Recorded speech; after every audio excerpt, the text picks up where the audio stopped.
D'abord, je tiens à vous remercier parce que vous participez à éclairer l'opinion publique sur une question qui prend effectivement une ampleur quasi nationale, même si elle était déjà, mais c'est une problématique qui a besoin d'être expliquée et réexpliquée. Mon association, effectivement, Honneur et Dignité, défend les droits de l'homme. Toutes les questions liées aux libertés interpellent et intéressent ma structure associative.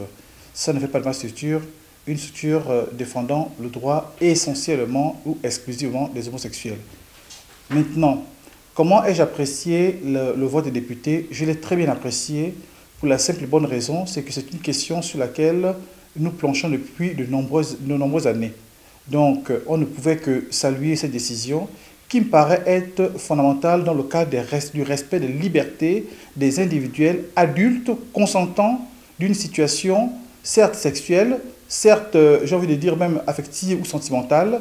Donc, du coup, je salue la détermination, je salue le courage, mais surtout, je salue la volonté des députés de faire respecter un droit qui me paraissait être bafoué. Je les comprends parfaitement et je fais même mieux que les comprendre, je les entends. Je les entends, mais toutefois, je sais qu'aucun sujet ne fait l'unanimité.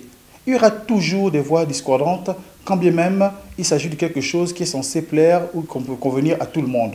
Mais au-delà de cela, il faut dire une chose, c'est que on ne peut pas continuer à cautionner ou à tolérer des injustices.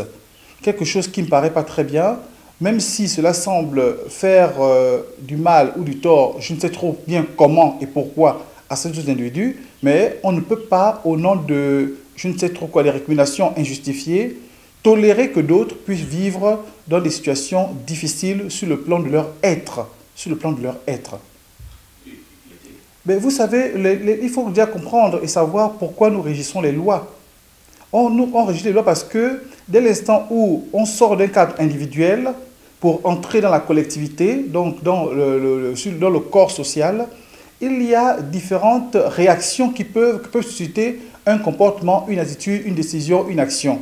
Donc il faut protéger les uns et les autres. D'ailleurs, lorsque Honneur et Dignité a commencé à parler de la question des homosexuels, c'était du fait que au lycée, je pense un lycée de la place, avait exclu un élève parce qu'il avait été soupçonné de pratiques homosexuelles. Il avait été soupçonné, il avait été exclu. Donc, on hypothèque l'avenir, on hypothèque le devenir d'un citoyen, d'un futur cadre, peut-être d'un responsable de la République, sous le fallacieux prétexte qu'il aurait eu des pratiques homosexuelles.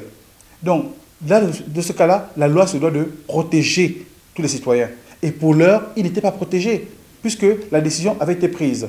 Nous avons interpellé le ministre à l'époque, nous avons questionné le proviseur de l'école en faisant savoir notre désaccord par rapport à cette situation qui me paraissait tellement grave qu'on ne peut pas laisser. Donc, quand la loi vient justement, c'est pour encadrer un certain nombre de comportements, un certain nombre de situations.